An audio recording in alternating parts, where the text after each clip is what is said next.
lu mu mën a doon yàlla na ko yàlla gënal ba mu gën ci ñoom lu mu mën a doon mu defal leen ci lu kaw njortul ku mu mën a doon sëñ Ablaye dellu di la santaat bu baax nag di la gërëm di la ñaanal itam yàlla mi mën a fay rek yàlla na la fay.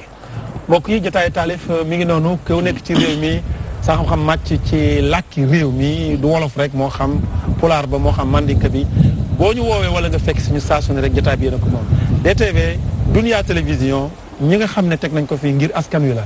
luñ ci juum ñu jégalu ko lu ci baax ñu sant ko suñu borom. mu nekk loo xam ne lu am solo la. kon jotaay bi yaatu na.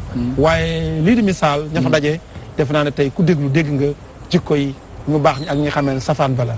kon ñu nekkoon ci wàllu xarale gi Boubou Bey ak moo di Issa Touré ci réalisation bi Mame Cécile Dieng waaye Fama ba ñu lay sant bu baax a baax waaw Mansour lii lépp yow waaye kilifa yi nga xam ne ñoo la dénk loolu ñu ne di ñaanal yàlla dafa leen xéewal doonaa kon mënaa kon amaa kon yoraa kon nekkaa kon moom mi nga xamee ne yàlla mooy lépp yàlla nañu dooleel sàng malaan sutura jégg ñu suñuy bàkkaar doolu ñu ay xéewal lépp loo xam pakk-pakk la mu soril ko askan wi kon bokk ñu leen di jox beneen daje waaye ki nga xam ne moo di Serigne Modou Mbaye Ngoy nga xam ne moom tey fi mu bàyyi ko dëkk cosaan dëkk bi ngay jabal kon def naa ne jërëjëf kon boog jërëjëf Maroon jàmmal jàmm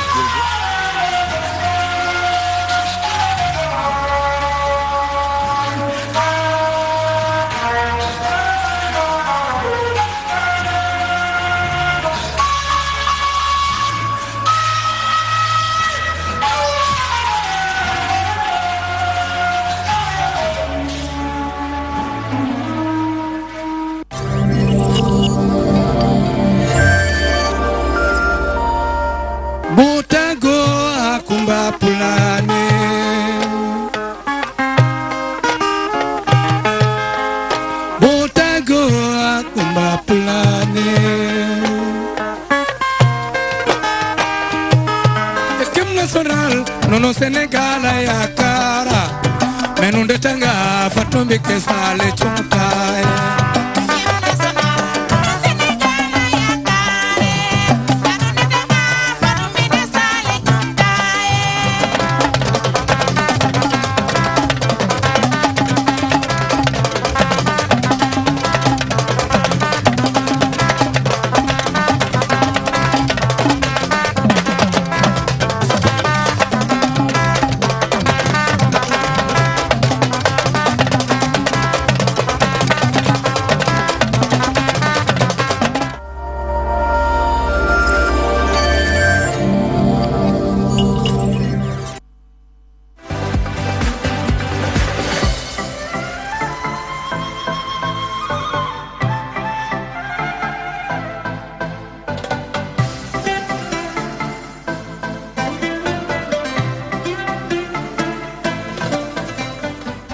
Pièce par pièce, dans les locaux, les députés de la Commission Culture et Communication ont tenu à s'enquérir de l'état d'avancement de la mise en œuvre de la TNT au Sénégal. Une visite très satisfaisante selon ces parlementaires. La TNT est une fierté nationale. Évidemment, nous sommes ravis de constater que ce sont des Sénégalaises et des Sénégalais qui font ce travail. Il n'y a pas d'expatriés, des jeunes Sénégalais et je pense que c'est un grand plaisir de le voir et c'est rassurant aussi. On dit qu'on n'est pas rentré dans l'histoire, hein, mais enfin tout cela, je crois que ce n'est pas vrai, on le démontre tous les jours. Et c'était vraiment le premier constat qu'on a fait. Ensuite, c'est un projet qui est difficile et qui n'est pas simple. Il faudrait que tous les Sénégalais puissent partout sur le territoire national avoir le même signal et gratuitement pour les télévisions sénégalaises. Au nom du président Babacar Touré, qui avait en charge cette mission-là, avec le comptant, en son nom, je me dois de remercier les honorables députés d'avoir bien voulu se déplacer pour venir voir un projet qui appartient au peuple en réalité. Je dois aussi me féliciter de savoir qu'une société bien sénégalaise, qu'une entreprise sénégalaise comme Excaf Télécom a pu faire un tel travail, un travail énorme, un travail de qualité. Cette technologie, une fois mise en œuvre, va permettre l'ensemble des citoyens sénégalais, là où ils sont, que ce soit de Dakar jusqu'à Fongolani, de recevoir l'ensemble des chaînes de télévision nationale avec la même qualité d'image et la même qualité de son. Vous voyez déjà qu'un député du peuple qui vient visiter une technologie qui va venir satisfaire son peuple dans la réduction de cette fracture télévisuelle est déjà un pas extraordinaire. Bon, notre premier devoir était de les informer du travail effectué par Excaf, du rôle effectué par les employés, les Sénégalais qui travaillent pour nous, et également de magnifier le partenariat qu'on a avec l'État du Sénégal et avec les Sénégalais. Parce que nous travaillons pour les Sénégalais, nous travaillons à ce que ce projet-là serve de modèle, de tremplin pour l'ensemble des entrepreneurs sénégalais. Après 2 ans de mise en œuvre, le signal couvre 90% du territoire national. Sur les 14 régions du Sénégal, seuls Kolda et Sédhiou n'ont pas le signal de la TNT. Une situation qui s'explique par... Pour mener Kolda, pour mener Sédhiou, il faut que les régions souffrent. Même RTS, qui est pour le Sénégal, il y a des problèmes. J'étais directeur de la télévision RTS. Il y a des problèmes qui couvrent les régions. Nous avons ndax bu ñuy quitter diffusion bi ñu nekk ni analogique dem ci diffusion numérique bi ñu tëb defandoo ko Sénégal yëpp amul fenn ci àdduna da ngay jël benn gox ni fii lay commencé mu du nekk sax région politique mais région administrative bu région administrative région physique rek ni li féete Dakar dinañ leen wax ni délai sangam na ngeen wut seen décodeur ku ci amul décodeur bis sangam danañ couper signal ba ngeen daan njëkk a jot parce que bii mu ngi dox.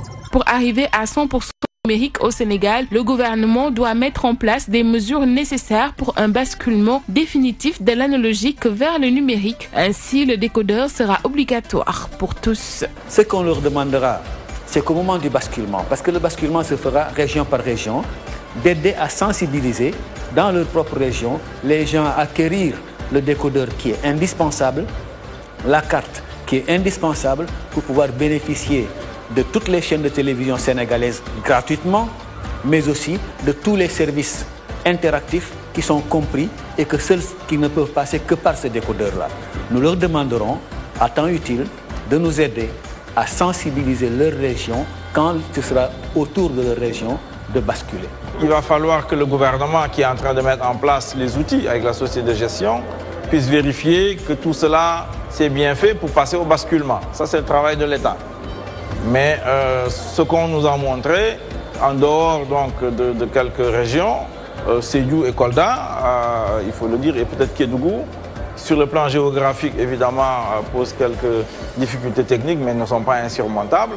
Je pense que cela va être fait, et dès lors que tous les problèmes financiers également qu'il y a derrière, il faut le dire, c'est pas facile pour un groupe, même si c'est un grand groupe qui fait 10 milliards de bilan, et quand même, c'est lourd, c'est quelque chose que l'État aurait dû faire, et donc c'est des privés qui le font. Évidemment, ça veut dire que ce n'est pas simple, il va falloir les aider à sortir la tête de l'eau, et je crois que ce sera fait. Inévitablement, on n'a pas le choix. C'est un investissement énorme qui a été effectué par le groupe Excaf. Un risque financier également, parce que nous n'ignore qu'aucune somme n'est demandée aux contribuables sénégalais. Nous comptons sur notre créativité, notre engagement pour respecter nos engagements. Et avec l'appui de l'État et des autorités, c'est un projet qui est arrivé à son terme. En 42 ans, le groupe Excaf Télécom a développé une expertise numérique inégalable. La TNT est un moyen de renforcer l'écosystème numérique du Sénégal. Le temps de quelques heures, ces parlementaires ont découvert comment se passe la transmission et la diffusion des chaînes du décodeur TNT by Excaf. Tous les matériaux ont été mis en place pour offrir aux Sénégalais des images et sons.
ma mere sama xol du neex sama yoon dina wet lool te sax li ma joteeg yow dafa aayul bilaay li ma joteeg yow dafa aayul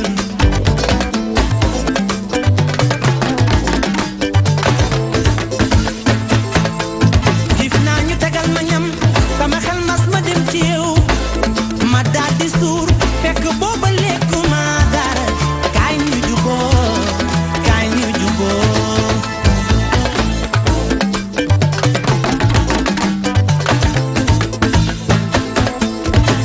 fekk na sama kóol tege mu jël ko di xool dugg boîte message lire sumay discussion boy ba sunu jotaay noonu la yàqoo soo bëggee bul bëri seetloo la ngay gis ak li am du doon benn soo bëggee da ngay ko ma taxlu seytaane waxul dëgg yàq ne xalaatoo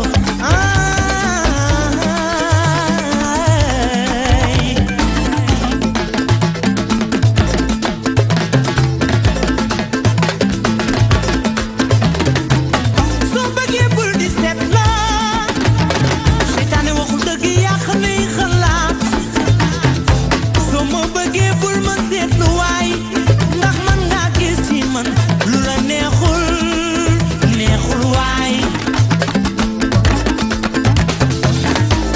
yow bul di wàlli bañeel bul di wàlli bañeel bul mis nu noon yi lu ñu reetaan xëccoo bee bari te góor dafa yombul soo ko amee yow bul ma seetlaati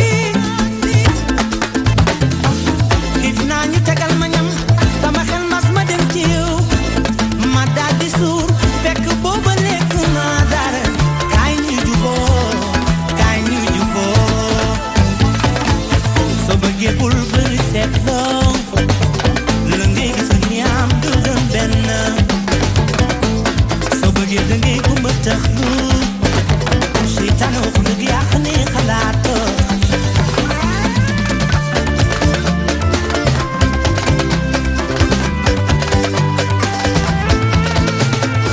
ay yow sama séeréer daf ma mere desum ma mere sama yoon dina wet lool ay séeri booy bul may mere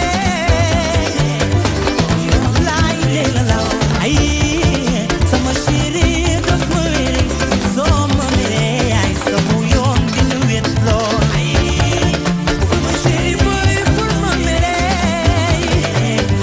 liti liti liti liti mbay kumbe liti liti mbay kumbe sama séeri booy daf ma mere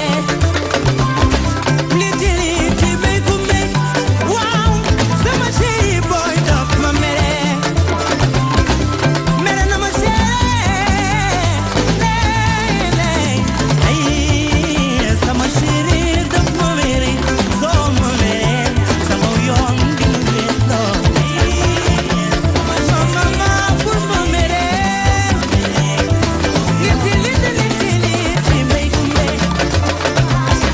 liti liti mbay kumbe sama séeri booy daf ma mere liti liti mbay kumbe waaw sama séeri booy daf ma mere mere na ma séeri ay sama séeri daf ma mere soo ma mere sama yoon dina wet lool sama séeri booy bul ma mere liti liti liti liti mbay kumbe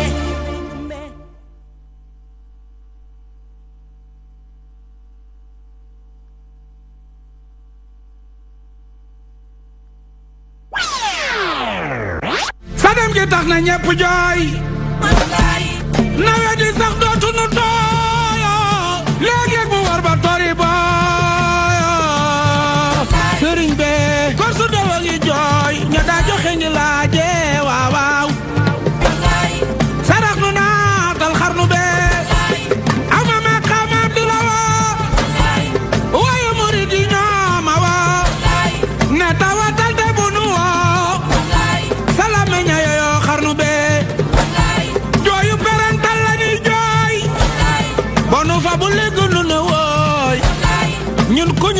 ñu defi kuuy mu dellu naatal xarnu bi gisuñu yaay te ñoo ngi raam ku ñàkk yaay day namp maam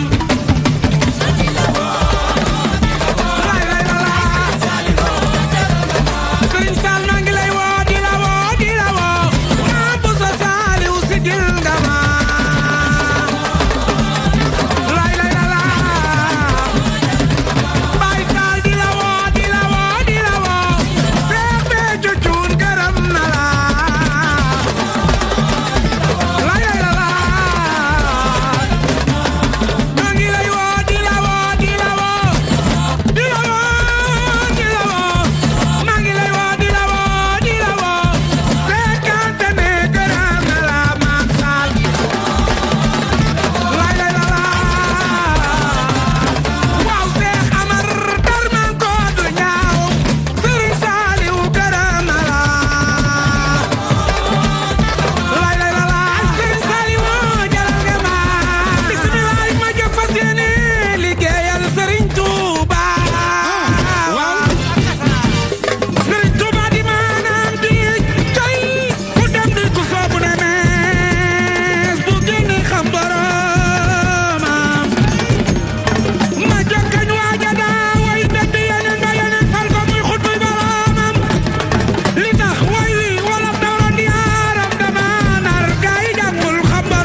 de la télé vous suit partout dans le monde avec son nouveau service disponible sur les supports Windows, iOS, iPhone, Android et tablette.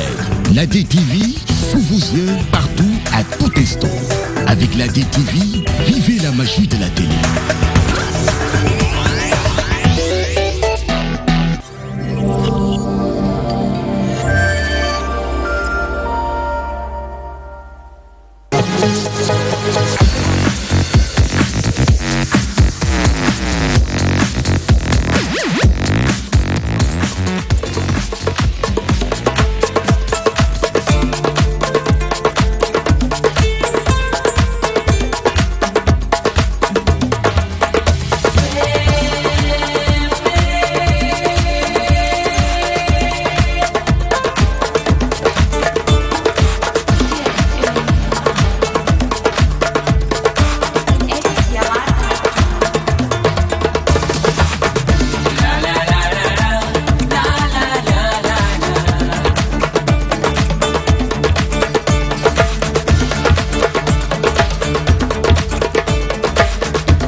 Très bien, il se nomme Papis Morin. Papis Morin muy un talent, bien sûr, un talent fou de la musique sénégalaise, particulièrement nag mu tànn li nga xamante ne moom mooy percussion, donc muy def ay jéego yu am solo. Pratiquement, il a eu à jouer avec les ténors de la musique sénégalaise.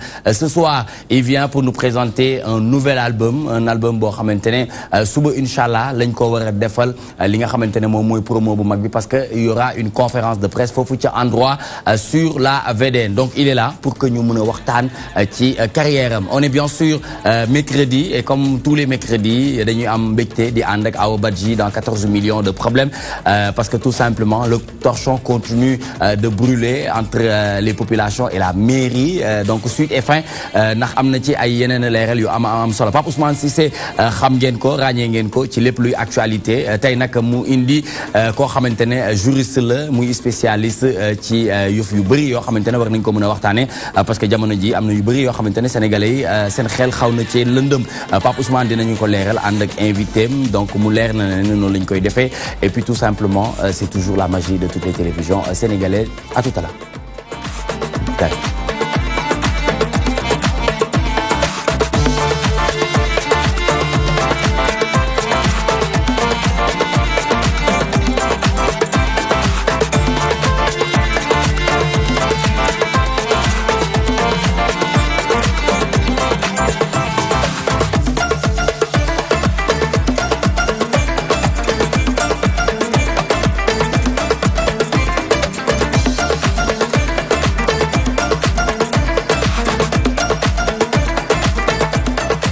Voilà, très bien. Mesdames et messieurs, très chers téléspectateurs, encore merci de votre fidélité. Restez toujours sur la magie de la télé, de toutes les télévisions sénégalaises, Moudé TV.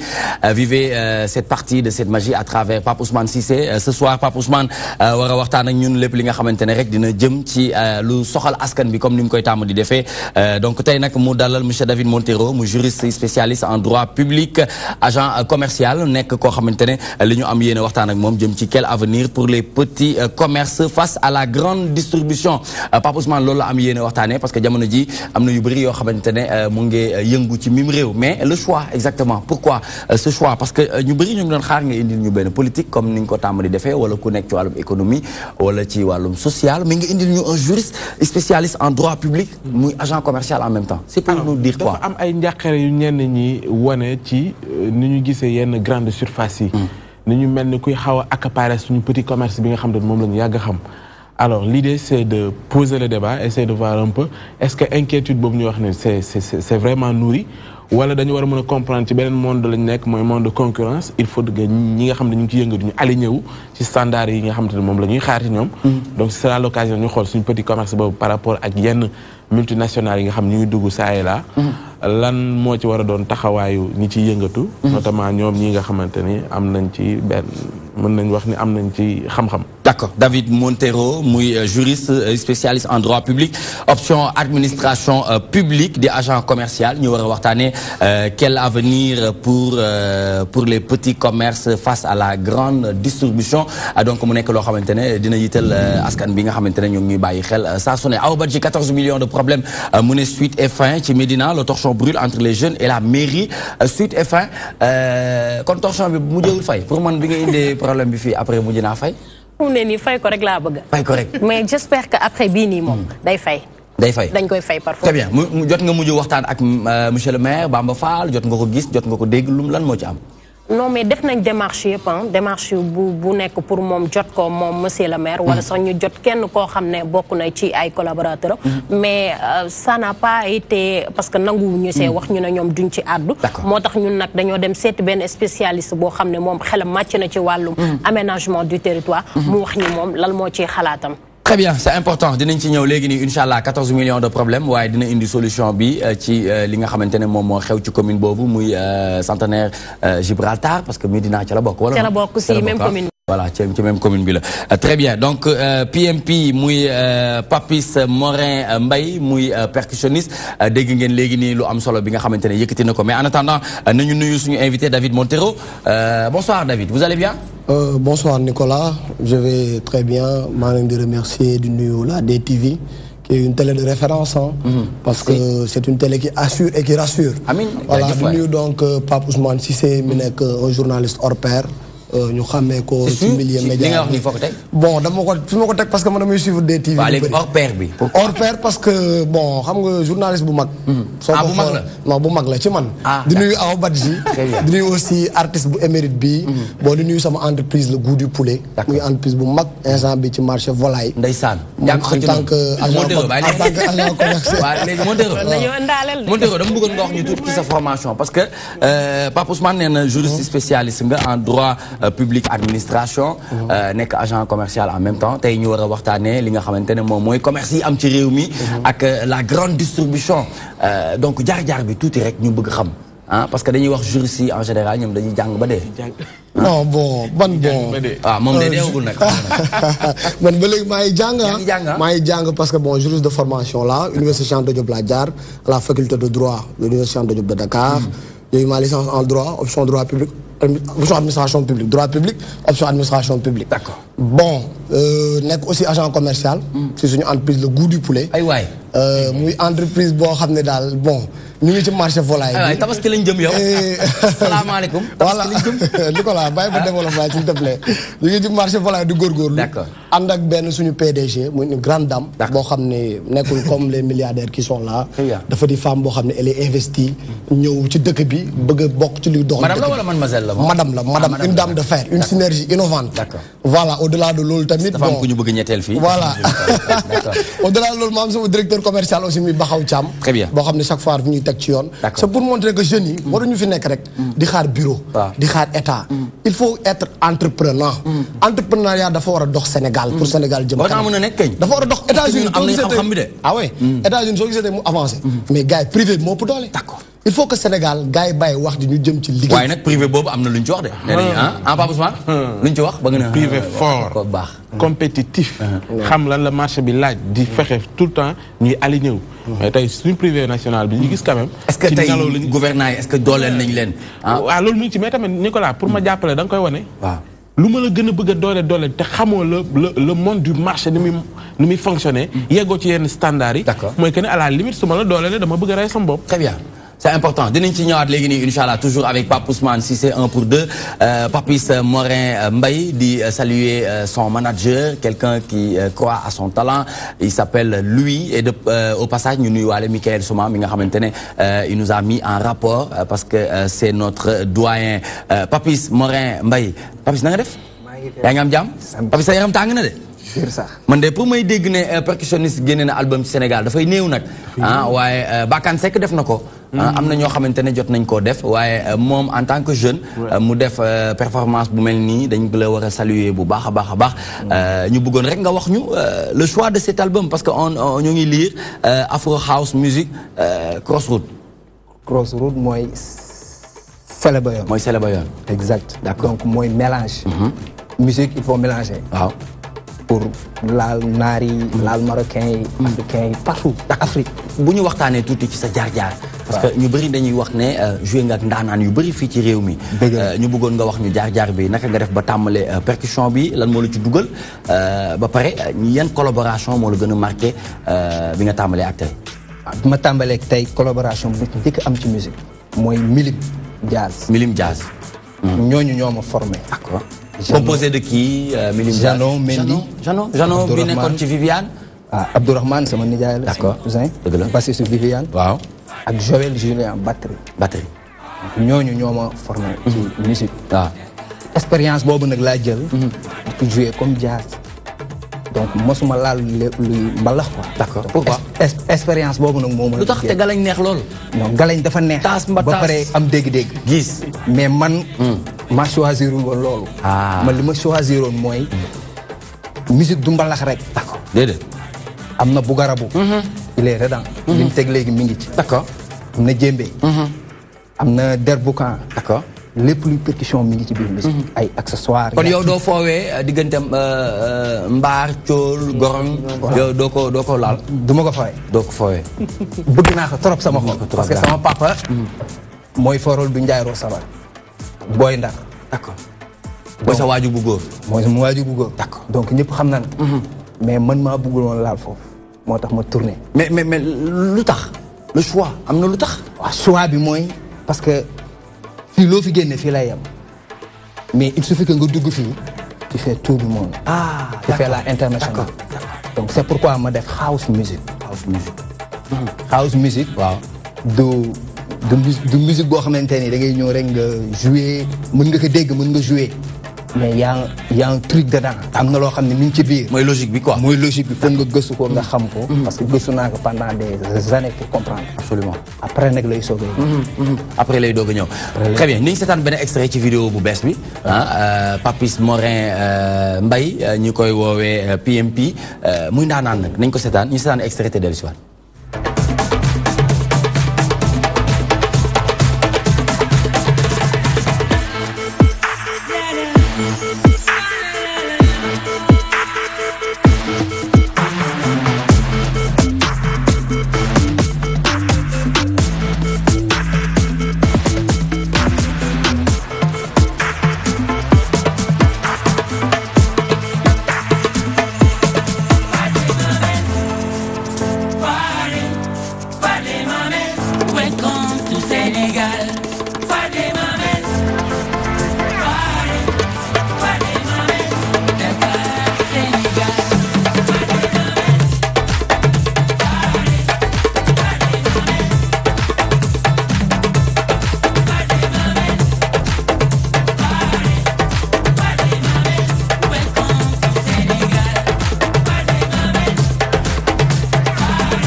Extrait de cette nouvelle vidéo, toujours avec le talent, Moudi Papis Morin Mbaye, qui est parmi nous ce soir, avec un album composé de 4 titres. Album bi, dañuy wax album dafa metti ci Sénégal, parce qu'on a un souci de marché, on a un souci de distribution, ak li nga xamantene moom mooy wàllum production bi.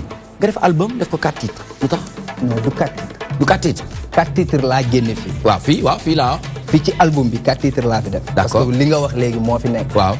fii def fi album dafa metti. waaw moo tax mu jaaxal. produit bi. waaw. donc am na yoo xam ni ma nga studio ba. mais il faut qu'on attend un producteur qui sorti tout l'album. nga ne de 12 titres. exactement. kii li mu kii. exact. Ousmane. il y a 12 titres dedans mais. dañ leen di ñamal. d'accord wan ni leen lii mi ngi fi. doo continuer tubaab bi nga doon làkk rek. mu gën a neex non du ma ko continuer ndax dégguma tubaab. mais yaa ngi ko doon làkk léegi de yaa ngi ko doon làkk de. bëgguma nga reema ndax xam naa la Pape Ousmane de commencé na la retaan. voilà donc man. donc un album de 12 titres nga bëgg a génnee. voilà mais da nga def un avant-goût. exactement une avant-première def ko 4 titres pour xëcc. pour xëcc ni ñamal leen li fi nekk. ñamal leen li fi nekk. parce que boo ñamee taxamti ko. waaw di nga jëlee li ci des. mais boo ñamee taxamti ko doo mës a jëlee li ci des. dafay am jafe-jafe de ah. exactement. très bien on y reviendra tout à l'heure toujours avec Papis Morin Mbaye. mais Papis Awa Badji de bu sax mu ngi lay jëwee sa xaaj bi lii moom. waaw lii nag. bi mooy ban. dañ ma ko digal rek ma def ko mooy yoon bi da ngay ñëw rek jàll. ah bon ku la digal li ku la digal man de bëggoon naa ki ko digal ma ko. ki ma ko digal de wax dëgg yàlla su ma waxee turam fii. daal ni ma Papis. yaa ngi mën a imaginer man ma Pape Ousmane. sama manager bi moom nga digal wax dëgg yàlla. sama manager moom nga digal moo tax it rafet na de mais naka ngeen gisee Papis Awa Badji léegi nii dégg nga ko mu joué gis nga vidéo bi mu nekk vidéo bu rafet boo xamante ne ba léegi waxaguñu kan moo ko réalisé.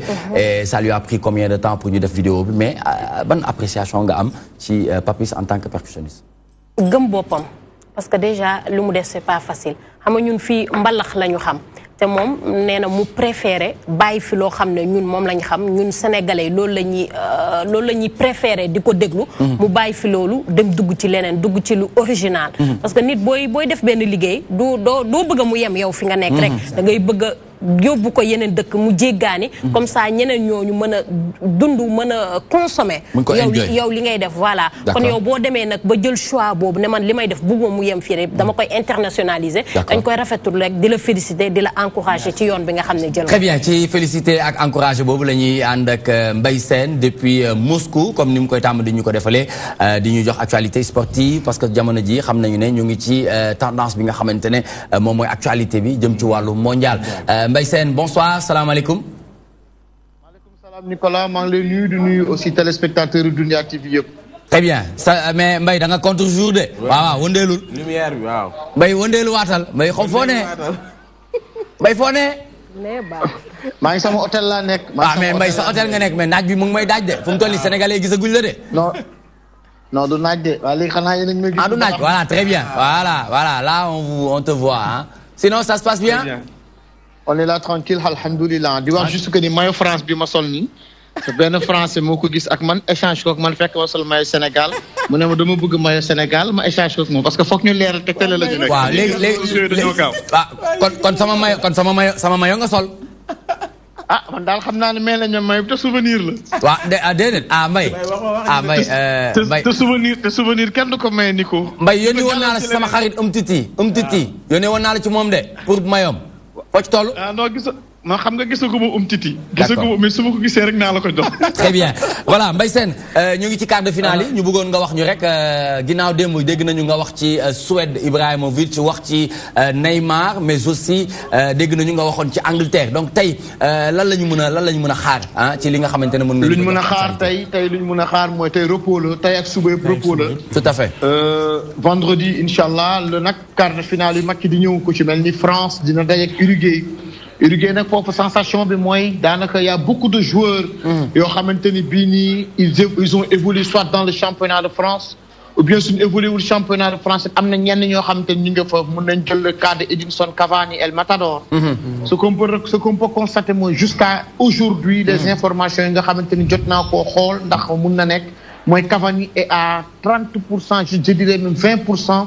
de disputer ce match mooy face à la France ndax kat dafa amoon problème mu mole. demoon nañ ba am na ten beneen blessure boo xamante ni le médecin xaat na ko ne Edinson Cavani pour mu jouer match yi ça sera vraiment difficile pour ne pas dire impossible. loolu mooy li nga xamante ni bii moom mooy le cas de Edinson Cavani. mooy quart de finale buy nar a njëkk a am ci diggante ñoom ak France. beneen bi ci topp nag c'est le Brésil moom mooy jouer li nga xamante ni bii aussi moom mooy beneen quart de finale am. yeneen ñi Croatie la ak équipe bi nga xamante ne moom mooy Russie. Brésil nag quart de finale am bi quart de finale bu rëy la Nicolas digganteem la moom ak Belgique. xam nga Belgique difficilement la génnee ci nga xamante ne mooy Japon yi mais nee nañ face au Brésil ça sera un autre match ndaxte ça sera des techniciens. Hazard face à nga xamante ne mooy Neymar. en attaque on aura Firmino face à Lukaku, on peut même dire Marwan Fellaini, on peut même dire aussi Dries Mertens, il y a d'autres joueurs, Kevin De Bruyne. Ça sera en fait un match triple XL pour dire que des stars qui seront sur cette magnifique pelouse. C'est pour vous dire qu'il y aura du niveau. La Suède, l'équipe de Angleterre, nous éliminé hier la Colombie au tir au but. Et encore, il faudra noter aussi une équipe très très forte de la Colombie, amenée par son défenseur, le sociétaire du Football Club de Barcelone, Yerry Mina, qui est dans la foulée rentrée dans l'histoire. Car vers les années 60, il n'y avait qu'un seul Brésilien qui avait marqué 3 buts lors des phases finales de Coupe du Monde. Et pour ne pas dire 66, 64, 60, c'est Yerry Mina qui en a fait la même chose en inscrivant 3 buts en tant que défenseur. Destin qui est un match. Mais pour battre le record, en éliminatoire, faut que zone am sud éliminateur dougal na but ci bari. Très bien, Mbaye Sène mën nga déplacer waale en même temps parce que maa ngi nekk di perte image bi am na loo xamante ne Pape Ousmane bëgg na la ko laaj toujours ci Coupe du Monde. waaw Mbaye ci VAR bi laa bëggoon ñëw parce que de plus en plus gars yi ñu ngi agité que ni VAR bi c'est une manière en tout cas pour la FIFA de mettre la main wala boog am benn main mi si lépp loo xam dafa aju ci ay résultats yu mel noonu. yow est-ce que da ngay partager gis-gisu ñenn ñi ci vidéo boobu noonu. Mbaye Sène je pense qu'on l'a perdu dinañ ko jëlaat léegi nii inchallah toujours foofu ci Russie en direct muy administrateur sport inter Mbaye Sène di ñu jox ay actualités yu am solo lépp li nga xamante ne rek ñoo ngi jëm ci quart de finale muy des quarts de finale de feu parce que mais Belgique jaaxal na la oui trop. Belgique man bett na ma trop. oui parce que keroog yaakaar naa ne sax Japon na jaar ci kawam parce que 2-0 quand même li la dese ay pratiquement 20-25 minutes. mais il faut dire que aussi coach bi aussi a vu juste. mais nee nañu jamono jii nii football fu mu toll nii. coach yi ñu koy gagné. moo koy gagné de coach parce que bu ñu demee xam ne léegi mu cool dafa génne dugal ñaari militaires suba juumul xaw ma. waaw am na deux après. ñu gis ni match bi dafa équilibré wu. donc c'est vous dire que ni. match c'est un tout. c'est coach la équipe la collectif la. te lu mel noonu tey. gis naa ni mondial bi am na lu ci bëri yoo xam feeñ na ci côté boobu. d'accord Montero dégg nga Pape Ousmane mu ngi doon wax léegi nii ci VAR bi la VAR nga xamante ne mooy vidéo arbitrage bi ça a causé beaucoup de tort aux Africains ban jàngat nga ci am. parce que dañuy gis ne am na yenn match yoo xamante ne VAR bi da ci am solo lool mu am match yoo xamante ne dafay mel ni sax VAR bi doxul. Bon, moi je pense que vidéo arbitrage bi dafa présenter limite yu bëri limite yu bëri yoo xam ne bon surtout dafa porter préjudice africain parce que si tu constates le penalty sifflé le penalty de Sadio Mané loolu n'eût été le vidéo arbitrage on aurait validé le penalty et ça aurait voilà tourné le match au match dafa doon am beneen tournure. Donc vidéo arbitrage je pense que après FIFA bu ñu paree coupe du monde bi ba toog ils vont faire un compte rendu un bilan. Du vidéo arbitrage parce que chaque mondial je pense que FIFA day essayer de renouveler ñun bu ñuy dem en 2002 amoon na but en or bi. bi ñuy bi boobu la ñu éliminé Suède. Mais bi FIFA dem ba toog ba def bilan global coupe du monde bi dafa gis limite yi mu génnee ko. Donc je pense que VAR bi. mën nañ ko man morceau bi laa gën a mën a nangu sax. man morceau bi mën naa ko d'accord. waaw parce que boo sàgganee ànd ak sa équipe bi joué 90 minutes mënuloo ko dara ñu dem 120 minutes ñu ne ku njëkk dugal keneen ci toog. man loolu jàpp naa ne bokk na ci luy déterminer jàmbaar. parce que gis nañu am na équipe yoo xam da nga leen di dugal ci la ñuy doog a mën a. exactement di songaat voilà donc loolu mu nekk loo xamante ne Mbaye Sène dina duggaat léegi nii. su duggee dinañu waxtaan ak moom ci loolu noonu parce que question bu am solo nga ko laaj. bu jëm ci wàllum VAR bi gis nañu Angleterre moom tamit gis nga match bi muy préparé France aussi match bi muy préparé du yomb de. France kii Uruguay du yomb de. ça va être un match de fou. mais li mu wax sànq ci inquiétude par rapport ak kii. Cavani dina doon coup dur. bu fekkee ni mënul ñëw ci match boobu. il a parfaitement raison. mais gis nga but bi Cavani dugal. mais bu extraordinaire transversal jox Suarez dem fekk ko deuxième poteau. premier but bi également moom moo def passe moom moo nekk finalité bi. donc yooyu yëpp c'est pour montrer que. en tout cas ci yenn compétition yi mag yi il faudrait être un grand pour mën a bokk ci waaye doon un vrai compétiteur. pour mën di wane sa bopp jamono bu nekk. très bien yow waxtu coupe du monde moom fu mu lay fekk. xaw ma sax yël mooy am match. nga ne duma ko sax seetaan. ndax lan. ah bon. surtout que nag léegi éliminé nañ Sénégal. graaw. Sénégal bi mu mujj perte nu mu demee. ah ba si.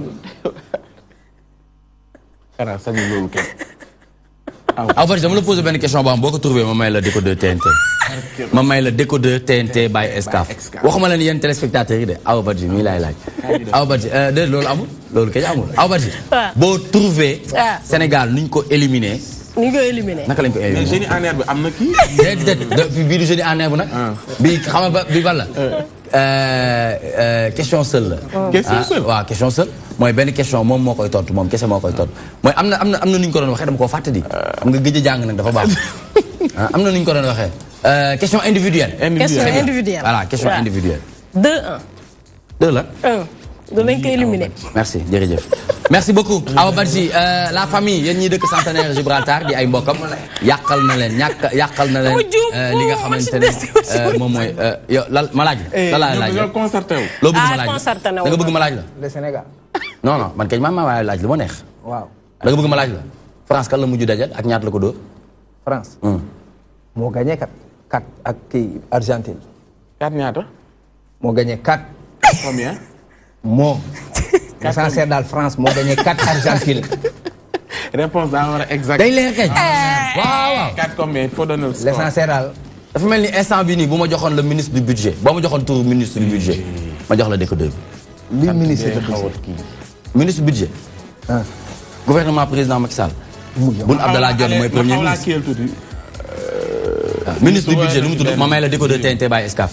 88 628 11 22 di leen fàttali ne décodeur yi am na fii ci HLM 1 rue prolongée 25 000 francs CFA nga mën a am décodeur TNT am carte SFR carte bi mu ngi servir ngir ñu mën la ci identifier def ko sa tour sa sant sa numéro de téléphone ngir bépp réclamation boo xamante ne bëgg nga ko def à travers suñu jeunes yi nga xamante ne ñoom ñoo nekk ci centre d'appel bi dinañ la mën a tontu bépp laaj boo xamante ne laaj nga ko rek ñoom dinañ ci taxaw bu baax a baax am nañ tamit service après vente moom mooy ñëw ci yéen parce que jamono jii nii jeunes yaa ngi un peu partout à travers le Sénégal parce que à 90% jot nañu couvrir li nga xamante ne moom mooy TNT ci Sénégal bi yëpp donc service après vente c'est des jeunes dynamiques yoo xamante ne doo leen fay dara da nga leen di woo wax leen lan mooy jafe-jafe bi ñu ñëw jàppale la ci donc yéen lii moom yëpp projet national la ñu jox ko waa réew mi nag di ko jox ñi nga xamante ne ñoom la ñu bokkal réew mi donc am na solo ñu ñëw ut si ko parce que plus de 77 chaînes yoo xamante ne mën nga ko am moo xam wàllum divertissement wàllum information cinéma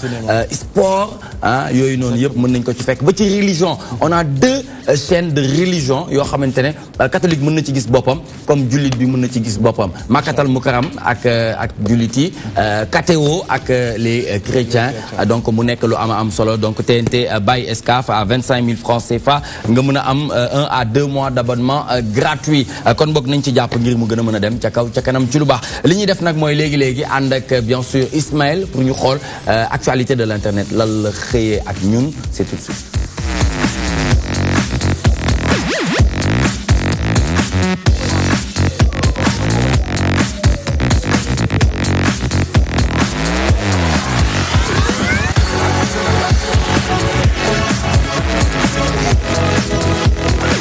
Très bien ñoo ngi ànd ak sunubuzzsn.com sunubuzzsn.com mu ñuy xëy du ñu fàttali à la une 4 juillet 2015 4 juillet 2018 3 ans après il nous a quitté bien sûr mooy ki nga xamante ne de son vrai nom muy Pape Sidati Fall Pape Sidati Fall nag bu ñu ko waxee xel yi dem ci Pakoti yi nga xamante ne ñoo ngi koy ñaanal fa mu ne gën a ko fu mu jugee paix à son âme que la terre lui soit légère donc ñi ñaan njaboot bi nga xamante ne ak soxna si yi mu fi bàyyi sunu borom teg ci loxo ci ñoom bu baax a baax ngir ñu bañ a am benn jafe-jafe Pakoti nag ñu xamoon ko ci engagement détermination ci wàllu li mu doon def parce que gënoon nañ ko ràññee ci li nga xamante ne mooy culture urbaine muy hip hop Galsen donc def ci ay jéego yu am solo ba ci appartenance am politique am nëbbu ko woon wone PTM ak ki nga xamante ne moom mooy parti démocratique sénégalais doon ci ànd ak président Abdoulaye Wade donc ndax dañuy wax naan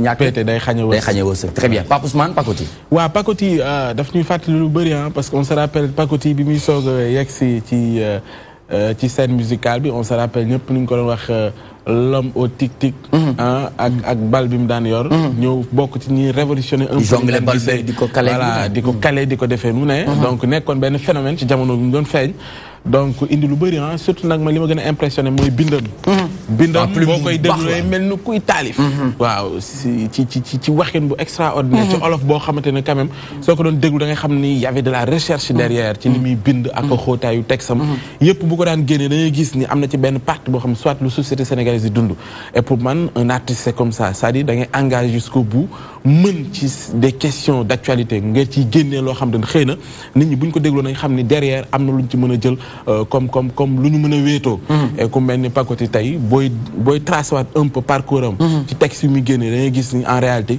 yu bëri yu mu waxoon ba léegi boo koy déglu day mel ni comme tey la ko bind donc pour man loolu mooy artiste foofu la ñuy waxee ni artistes yi mën a feeñee noonu mooy ni artistes yoo xam duñ dee mukk seeni bind dafay des saa yoo ñu yëree rek jàpp ne ñu ngi suñu biir donc ñu ngi koy ñaanal comme ni ñu ko waxee yàlla xaare ko aljana mu doon nit ku vraiment ku baax. Très bien en tout cas il avait porté fièrement li nga xamante ne moom mooy les couleurs de la banlieue dakaroise parce que mu ngi bàyyee ko woon foofu ci yëmbal donc mu doon taxaw bu am solo amoon comme li nga doon wax rek benn kii vestimentaire bu spécial diggante tic-tic yi ak bal bi mais amoon tamit ay technique am ni nga xamante ne noonu la doon aborder ay texam donc mu nekk lu am solo Montero Pakoti loo ci mën a fàttali ko.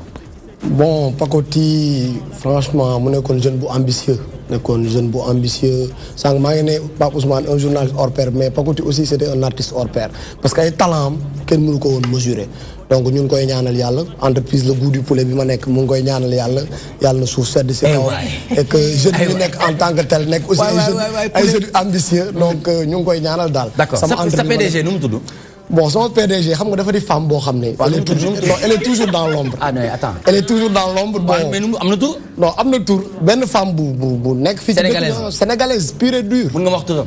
sénégalaise teint de souche. sénégalaise pure et dure. merci Papis Pakoti. waaw yow mosoo collaborer ak Pakoti mosoo jegante ak moom. non ci milieu bi. waaw loolu nag ndeysaan maa ngi koy ñaanal yàlla fa mu nekk. yàlla na ko gënal fi mu jógee. amiin mais man ak moom mosuñu am chance su. daje fenn quoi. d'accord très bien est-ce que ci ay morceaux Pakoti boo ci amee loo ci fa am na lu la ci jot a marqué wala yow Pakoti bi muy rap boobu moom lu ndaw nga woon. non nekkul woon ci ndox mi sax non pas nekkuma woon ci ndox bi sax mais comme Ousmane ni mu ko waxee léegi bindam moo amoon solo man surtout bu may fàttaliku mooy am na benn duo bu mu defoon ak Viviane. dama xaw a fàtte paroles yi. mais mu nekkoon lu am solo te nekk loo xam ne boo koy déglu tey dafay mel ni tey jii nii nga koy dund. te mu nekk foog naa yaay la woon waaw mu nekk loo xam ne lu am solo parce que nee nañ woy moom bu yeetewul yeddewul rek amul solo. te moom daan na def ay thèmes yoo xam ne yoo xam dina amal askan bi njëriñ. kon du ñu def rek lu dul ñaanal ko fi mu nekk gënal ko fi mu jógee. Amin yaa rabbal alamin ñoo ngi koy ñaanal Pacotille ndax tey bés la boo xamante ne dañ ko war a fàttaliku mu di 4 juillet 2018 donc merci beaucoup pour cette première actualité li ñuy def nag mooy remercier les Sénégalais de l'extérieur de la diaspora qui nous suivent grâce à l'application DTV Sénégal ou bien le site internet www.dtv.sn ñu ngi ànd ak sangatv.com mais aussi ànd ak Séné People li ñuy def nag mooy dugg dans le vif du sujet Pape Ousmane ngir waxtaanee ak monsieur David Montero mi nga xamante ne juriste spécialiste en droit public administration di agent commercial ñu war a waxtaane quel avenir pour les petits commerces face à la grande distribution. Ouais, quel avenir? Bon, je pense quel avenir Pape Ousmane nga may moom profiter occasion yi pour Sénégal yi ñuy déglu ñu ne ñun entreprise bi le goût du poulet ñu ngi nekk fii si Jëppal. waaw mais Montero non d'accord non je ne suis pas d'accord du tout non nga bàyyi li nga def na nga salaamaaleykum Monte poulet maaleykum salaam poulet fii invité wuñu la ci poulet dañ la invité en tant que juriste spécialiste en droit public c'est important damay changer invité de mun na nekk de ay nit a ngi leen di topp di xaar loolu amul benn problème voilà damay bëgg aussi sénégalais bu ñu la gisee xam nañu ne yow yaa ngi liggéey ci poulet xam ni xam nga bon ci milieu ganaar lañ nekk ci milieu aviculture loolu la quoi te ñu du poulet la xam nga fu mu toll nii wax question fa la nekk bi instant bi je quel avenir pour les petits commerces je pense que balaa ñuy attaquer la grande distribution dañu war a wax premièrement ci mal bi am ci dëkk bi mooy sédiment tey sédiment mënu la jaay poussin jaay la couveuse ba pare léegi def ginaar di la concurrence yi ah oui foofu li nga wax nii foog rek yow tamit non mais da lay concurrencer naka tey sédiment moo gën a polluer marché bi tey ñu ngi partout au Sénégal mënu la yow tey le petit distributeur le tout petit distributeur yow Pape Ousmane mu ngi ñaan ñu amaat ay yeneen sédiment non dama ne sédiment li muy def champion yi lañ dama ne li muy def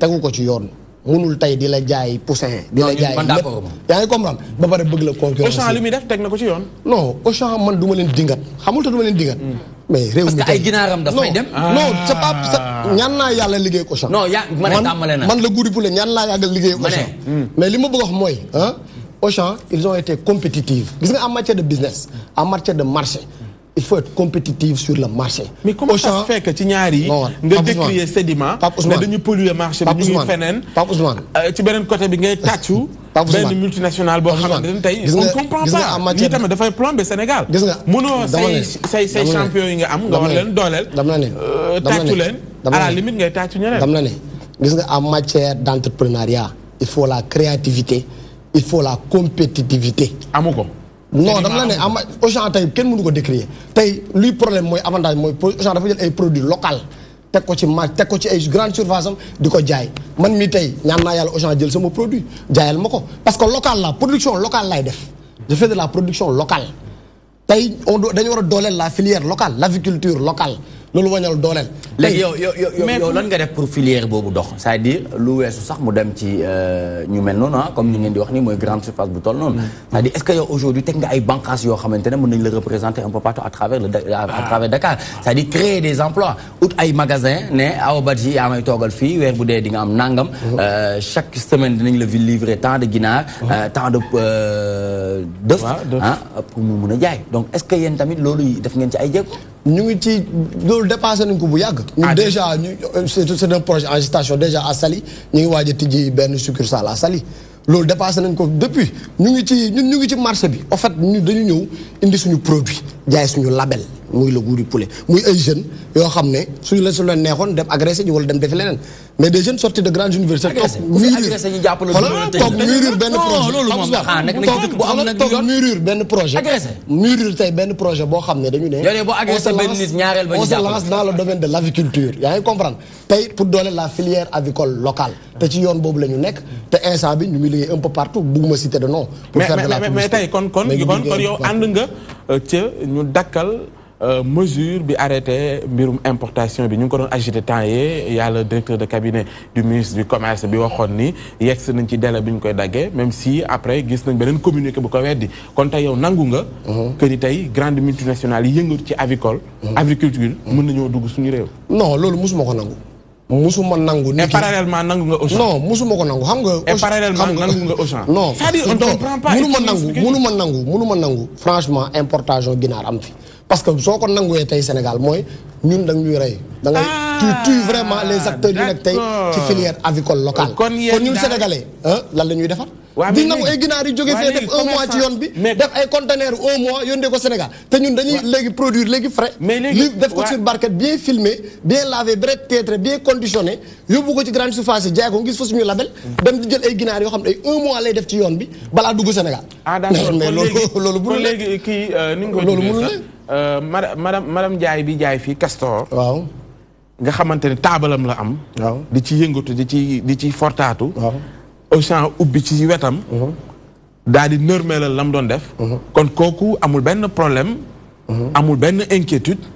fii ak yegg siwuñu ci secteur avicole bi nga ne bu ñëwee dugg si c'est-à-dire noonu lañ ko war a comprendre ku nekk daal da ngay aar si secteur fii ak jegewuñu la sa yoon ca yee di dee da nga fexe daal ba maîtriser sa bopp kon loolu nga bëgg ñu déggee ci Pape Ousmane on doit accepter le développement ñun dañ ko war a nangu. ça veut dire tey accepter le développement tey dafa perceptible sur la qualité hygiène sénégalais dañu war a lekk lu baax di lekk lu set yaa ngi comprendre consommateur kenn du ko forcer. kon suñu marché yi dama la ne Pape Ousmane consommateur kenn du ko forcer mu daw suñu marché yi consommateur yow suñu marché yi ñoo la def li nga doon non dama ne non waxuma décrire ma suñu marché da nga ne qualité Pape Ousmane décrire ma suñu marché mais dama la ne ku fi def qualité tey artiste bi sa di wéy mais dafa day produire qualité moo duñu déglu son yow qualité ngay def ah oui tey DTV yow qualité ngay def tey day def ay émissions mais yow qualité ngay def oui ma yow qualité ngay def qualité pure mais kon bàyyi ñu ubbi marché bi puisque ñii ñëw tamit qualité la ñuy def non dama la ne ñu concurrence seet naa ñu xool est-ce que vous serez à la hauteur marché bi moom c'est un ñett catégorique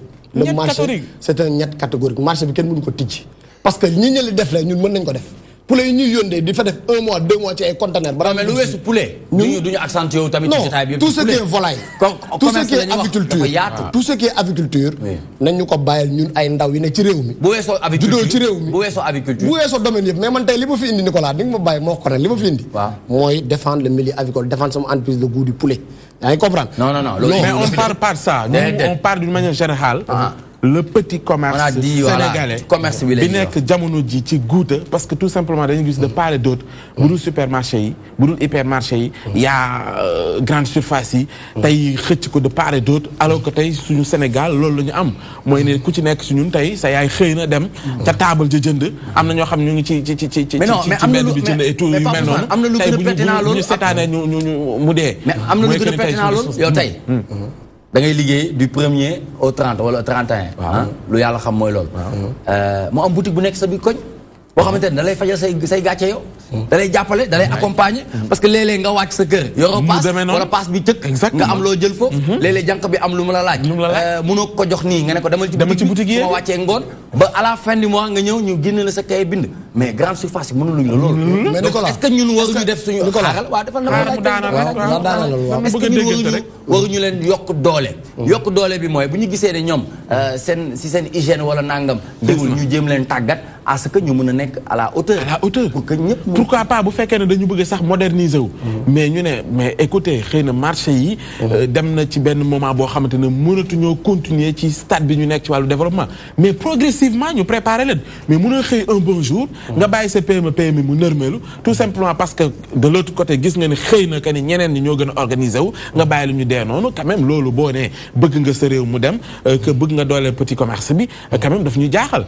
mënoon naa nangu nga ni ñi ñuy woowee non nationaux ñu fexe góorgóorlu ci wàllu investissement ñu am ay marché de qualité pour que ñu mën a concurrence yi nga xamante ne ñu ngi def tant soit peu pour organisation mën a répondre un peu hygiène u ñenn ñeeg nga xamante ne booy dem grande surface yi xëy na moo gën a accessible di nga ko fekk yu mel noonu c'est des grandes réflexions yoo xam ne xëy na ñu ngi leen ciy xaar pour gunge ci état ñu xool ensemble nan la ñu mën a def pour de part et d'autre ñu mën a taxawal ay mbir yoo xamante ne ñi fi nekk di doomu réew mi dinañ mën a continuer seen activité mais ñee di ñëw duñ leen rey mais mënoo rek nga ne yow sa yoon ci ñëwee tout simplement parce que bëggoo ñëla ñëw envahir le marché secteur volaille nga ni bu dee loolu baax na rek leneen sa yoon nekkuñu il faut ñu réfléchir grand ñu xool ci commerce la ñu wax yemale ko ñu rek ci secteur bi nan la ñu mën a def au moins pour muñ ci génn c'est ça en fait la question xam nga da ngay wax ci commerce de manière générale ci commerce de manière générale ngay wax mais man dama la wax ci man li ma spécialisé wu te ci commerce la bokk juste Nicolas il faut nga nangu leen mais le constat boutique yi nga doon wax sànq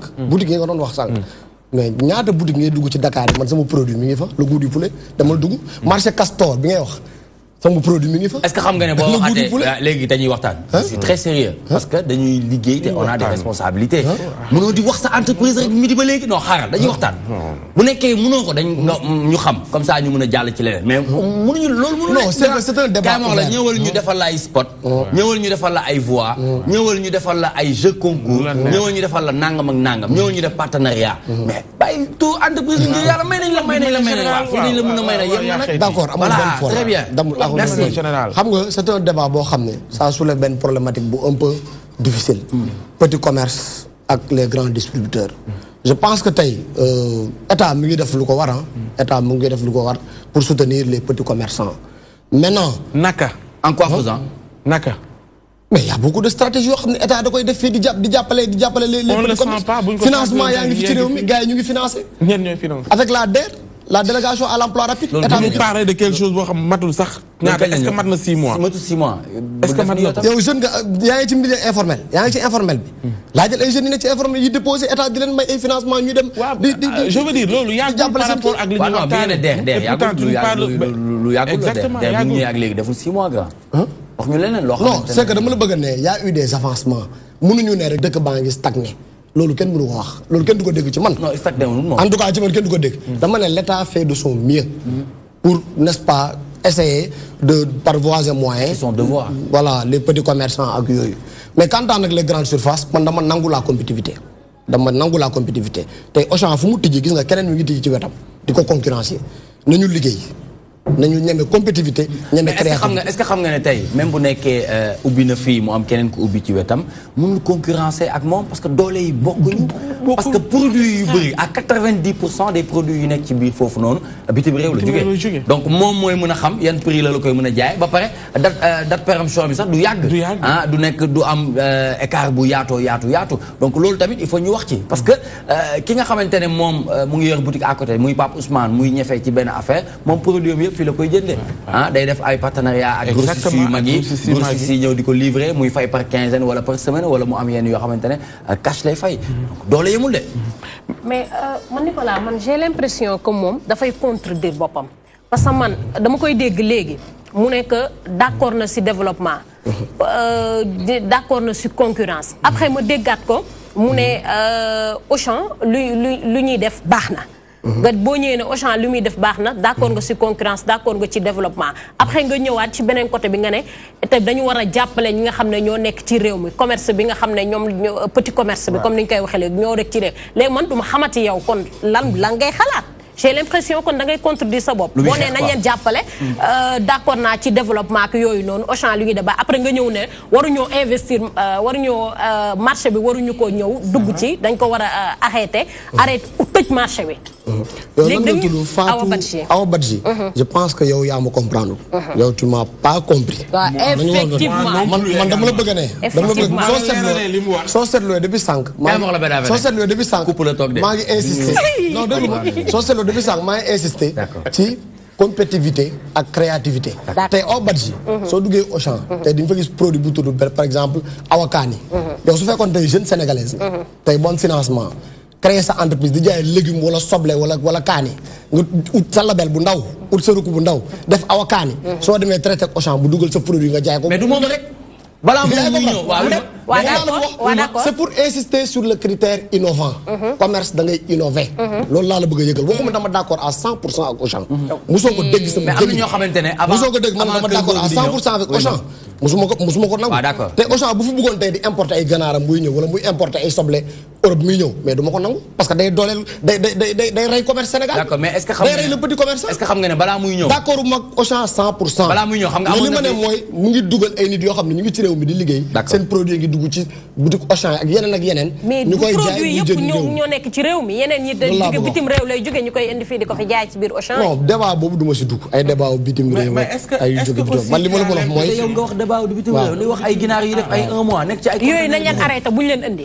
mais est-ce que tamit waaye man tellement wëndeelu waaye Papa Ousmane loolu mooy indi tey nii ay waay moo tëroo dégg nga Nicolas li ma bëgg a wax mooy nañu dooleel le jeune sénégalais nañ ko dooleel mais est-ce que xam nga ne loolu la Pape Ousmane yi invité en fait ça c'est-à-dire mooy ñun nan la ñu mën a amee demal suñu bopp protéger également li ñu amagum kenn ci suñu grand champion nga ne nañ ko dindi mais kon Pape Ousmane dafa bëgg man ma ne ko léegi Auchan waru fi nekk non c'est-à-dire loolu ngeen bëgg a dégg léegi Auchan day dem bay jaay géej gi léegi na dem Auchan waru fi nekk léegi ma grande ma ne France dégage loolu ngeen bëgg a dégg waaw léegi mën naa laaj loolu doon ko dégg bu demee bay jaay ay géej nag bu demee bay jaay ay géej jaay ay yéet di ko peese ça devient grave franchement parce que dafa am ñenn ñoo xamante ne métier boobu ñoom lañ ko xamee ay koŋ xam nañ fi ñu ko war a jëlee ay géej ay yéet ay tuufa yooyu noonu waaw dafa am ay bërëb yu ñu ko ràññee yoo xamante ne boo ko soxlaa foofu ngay dem buñu demee nag ba mu nang ko seen loxo wala boog ne leen non jox leen ma jaayal leen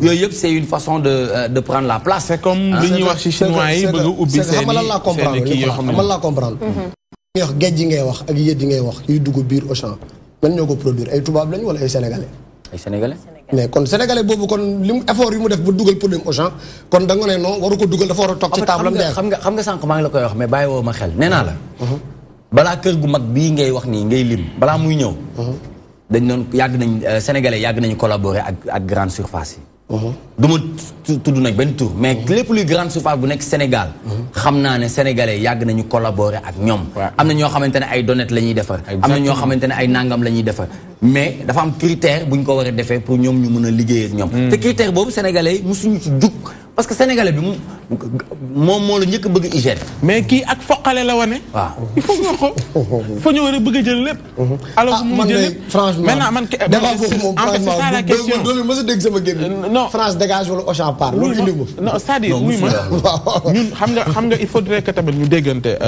David Montero voilà même bu du dara sax on a beaucoup de respect pour ñi nga xam ñuy bàyyi ko ci bitim xëy di ñëw ci réew mi moo xam muy France muy Chine muy lu mënti doon te ay Sénégal dañ ciy liggéey respect ay doomu Sénégal dañ ciy liggéey mais on voudrait de manière intelligente qu'on puisse au moins poser le débat pour que liñ ci intéressé du dara xam nga lan la mooy doomu réew mi nekk fii di góorgóoru akus néew moo xam ci marché yeeg moo xam fu mu mënti doon pour mën a yóbbu seen kër naka la ñuy def ba ñooñu ci seen liggéey ñu protéger ko doole leen ba ñee am doole bu ñëwee duñu daanu seen kaw ba ñun ñu koy yëg parce que même bu dul dara bu dul sa mbokk am na xëy na ku la jege koo xam te ñu ngi yëngat ci loolu mais ñun suñu devoir ak suñu bëgg suñu réew moo ñu yóbbu à ce que suñu gisee lu mel noonu ñu teg le débat nekkat attention ñee di ñëw ak ñi fi nekk bokkuñu doole donte ñun bëgg nañ ñu yegg ñoom fa ñu ne fa ñu yegg comme loolu amagul naka la ñu def pour ñag li fi ne pour que bu ñu ñëwee ñii mën cee génn de manière intelligente débat boobu la ñu teg mais nekkuñu fi pour naan ay France dégage ak nangam on est plus intelligent que ça on peut le faire sans pourtant leur dire dégage mais buñ fi nekk ñu am voilà c'est-à-dire c'est ça en fait la question voilà mu ngoog wax nga ko bu en fait loolu la de manière intelligente qu'on en discute ñu xool les voies et moyens yi ñu mën a def pour que ñiy liggéey di ñu déglu nga xam loolu la ñuy suturaloo ñu mën au moins préserver lii très bien loolu nag lañ bëgg est-ce que mën nga ñu wax tey aujourd'hui par exemple les difficultés yi nga xamante ne moom ngay jànkonteel par rapport ak sa liggéey yan difficulté la du ci boo ñu ci mënee wax bon difficulté yi bon ça y a plusieurs égards hein. y a un peu de difficulté par rapport ak liggéey bi parce que déjà tey mën nga dem ba defal sa produit labelliser ko mais bon le consommateur direct du la encourager wala yéen nit ñi dañuy essayer di la faagaagal sànq tudd naa fi benn tur tey ay sénégalais lañ tudd naa fi benn société bu mag bon bëgguma ci delluwaat tey ay sénégalais lañ dañuy liggéey donc munoo de tey da ngay jàppale ndaw mi jox ko un peu de ressources pour mu dem nga tourner ci biir encore di ko concurrencier ça devient un peu de la concurrence déloyale. man je le vois pas comme voilà. ça. donc mën na bañ a doon loolu mën na bañ a doon loolu nan lañ leen di concurrencer. kii lay wax ginaar bu mag bi lay wax ginaar bu mag bi xam nga moo lay jaay li tax nga toppatoo ginaar beeg yooyu noonu ba pare moom tamit en même temps mu ngi defar ay ginaar di ko jaay. di ko jaayaat. marché bi 14 millions de Sénégalais la. waaw moo yaatu. te am nañ sous-région donc. man quelques difficultés yooyu laa ci gis mais bon en tant que jeune entrepreneur ñun gëm nañ dañ jëm ci kanam parce que liggéey mooy fay liggéey rek mooy fay gis nga boo liggéey en prospection. Les employés sont à l'abri chez vous? Bon, on se plaint pas. On se plaint pas. Tay le bureaucrate bi nek par exemple ci ben entreprise bu mag bon ñewuñu ko hein. Ñun ñu ngi liggéey bon on a une bonne production. Ñu ngi servir partout au Sénégal. Donc ñu ngi sant yalla dal. Di gëna ñaan sénégalais di gëna ñaax sénégalais ñu consommer local. Kon mën nañ comprendre ak yow zéro de difficulté dans les entreprises. Kenn mënul né zéro difficulté. Faut dégg entrepreneuriat rek. yow sax Nicolas fi nga nekk mënoo ne tu es à l'aise tu es voilà. non si boîte bi nga nekk. si gisoo ma. si structure sama ma nekk bay bëgg dee. macha allah. si structure bi nga jàppee lundi ba vendredi lii laa koy jàppee lundi ba vendredi. képp ku ne entrepreneuriat je suis à l'aise maa la wax loolu nag. képp ku ne entrepreneuriat képp ku ne entrepreneuriat rek. xam ne yoon bi dafa sori. clim baa ngi lay ëpp yaa ngi toog ci plateau lumière baa ngi nii mosoo am ndoxu télé bu mel nii boo mosoo toog. baa ba nga ñibbi sa kër waaw baa ba nga ñibbi sa kër nga ne ma kon nii laa mel bu nekkee amoon nga benn di beneen de su nekkee am na nag looy waajal la man nag moom xam naa ne moom di ci mais li ma bëggoon laaj avant ñuy gën a sori mooy ban regard nga am ci ñi ñuy woowee suñuy champion parce que tey quoi qu'on puisse dire bu ñu wax ni développement Sénégal dañ koy wax moteur bi ñu ngi koy xaar ci secteur privé national patronat bi xëy na di nga ci dégg ñenn waa CNP di nga dégg également ay MEDES di nga dégg ñeneen ñoo xam ne depuis pratiquement lu yàgg ñoo fi nekk ñooy incarner le secteur privé en tout cas le patronat tey ci ni ñu war a mën a taxawee pour dooleel ay entreprise yeeg entrepreneurs yeeg ndaw ñi mën vraiment jël leen dugal leen ci entreprise yi ñu gunge un peu la politique du gouvernement ci lépp loo xam dafa aju ci croissance bi mel noonu ban regard ngay am ci ñooñu nga xam ne tey ñu ngi ci réew mi jàpp nga ni ñu ngi investir assez ci réew mi wala dafa am fu mu dese. bon patronat bi je pense que aussi war na mën a gën a mën a def effort pour gunge ndaw yi man je pense que y a un peu de limite par rapport ak ñu gën a mën a accompagner jeunes yi quoi. waaw par exemple milieu am na ay jeunes yoo xam dañuy bind projet déposer ko mais à la limite doo am ku la gunge. donc patronat bi en tant que tel war nañu mën di créer même des séminaires de formation. dajaloo jeunes yi former leen sur les métiers quoi. sur des métiers de commerce affaire yooyu man loolu laa gëm quoi. mais est-ce que suñu ndaw yi aussi pare nañ pour dem parce que dañuy gis ndaw yoo xamante ne dañuy xeeb kafe xeeb leneen nga xeeb pour yow. voilà Papa Ousmane dama lay jox benn exemple soo seetloo milliardaires yi gën a bëri suñu réew. dañ la naan kii ginaar moo ko may xaalis kii kaani moo ko may xaalis kii poobar moo ko may xaalis. yaa ngi comprendre. ay secteurs yu baax la nag secteur yoo xam ne. informel la gars yi nit ñi di xeeb nit ñi dañ koy xeeb.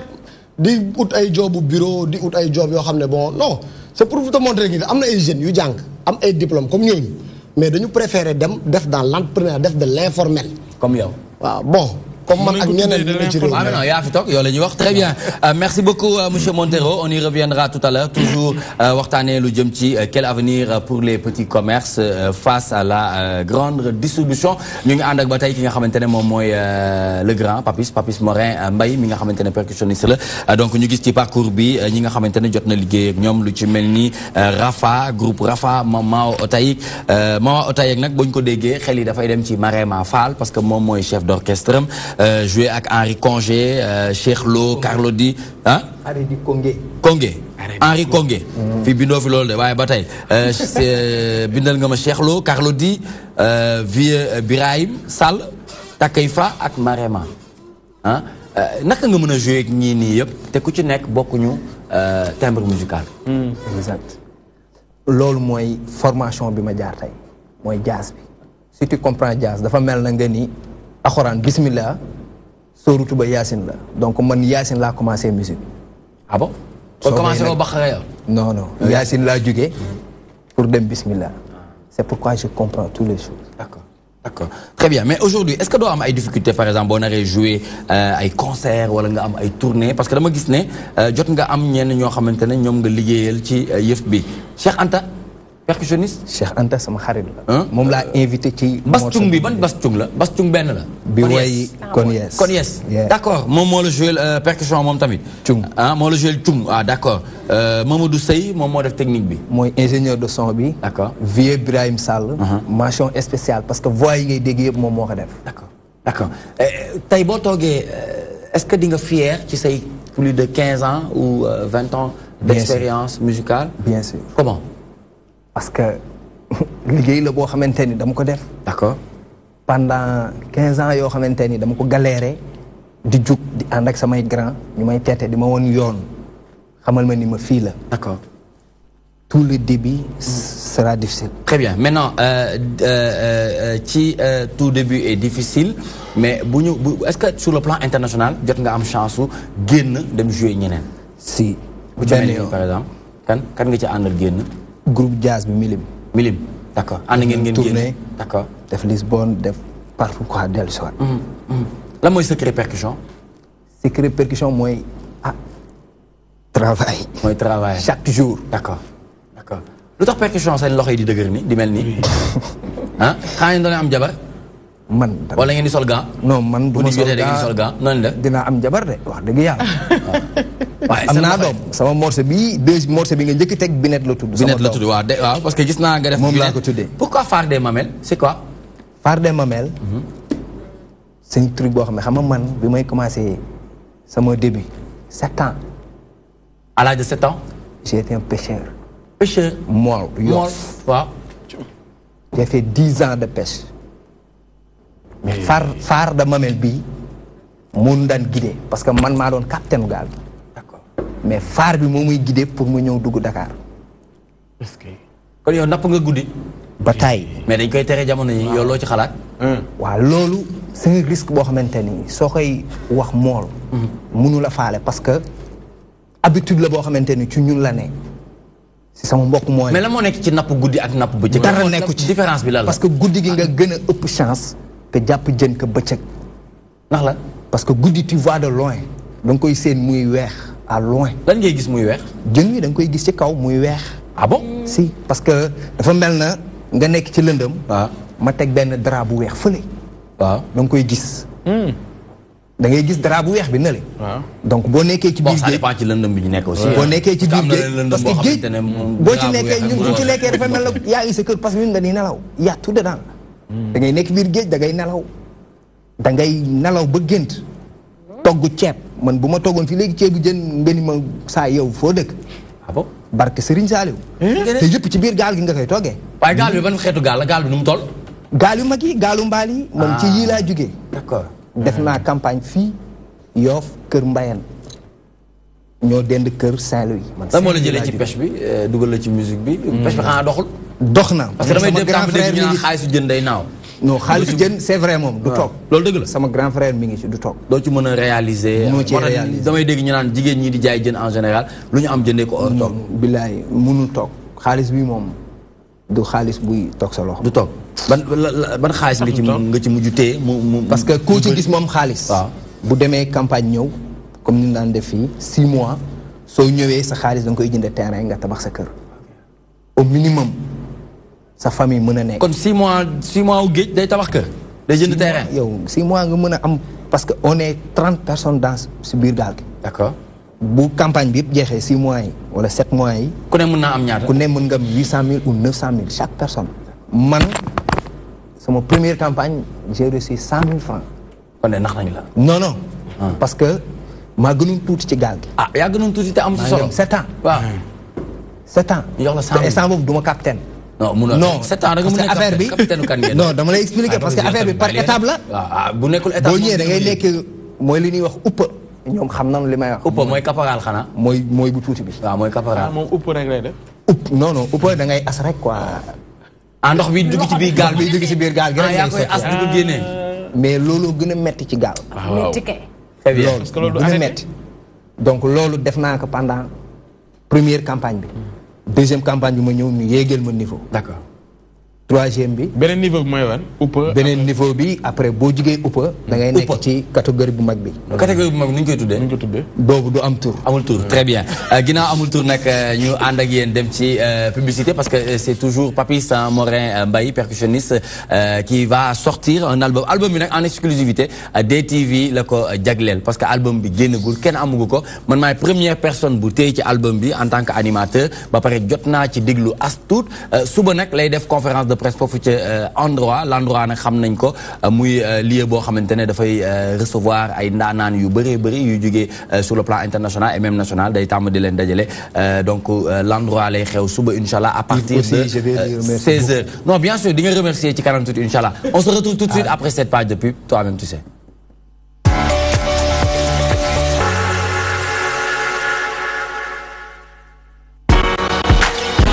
Le goji séché, le fruit du bonheur, le plus puissant produit naturel d'anti-vieillissement et d'antioxydants, enfin disponible. Le goji séché, distributeur exclusif, Excaf, Business Trading, rue 14 prolongée, HLM 1 Solida.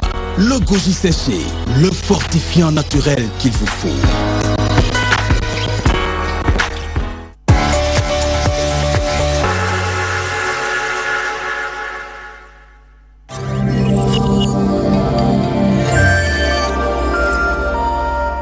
Botago akumba pulane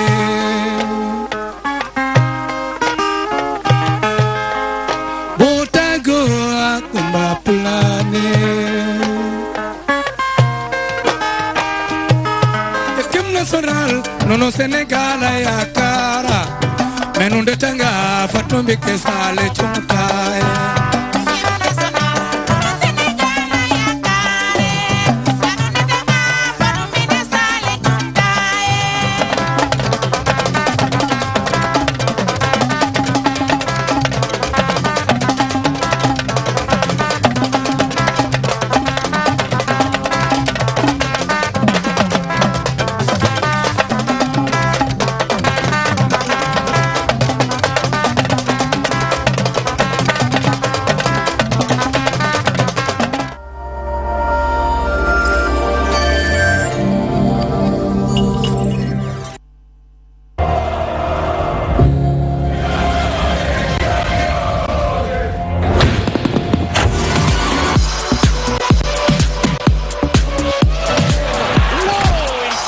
ni ko TNT ba léegi xamagoo sax li lay raw.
Yes, merci beaucoup Ibrahima, merci à toute l'équipe de production.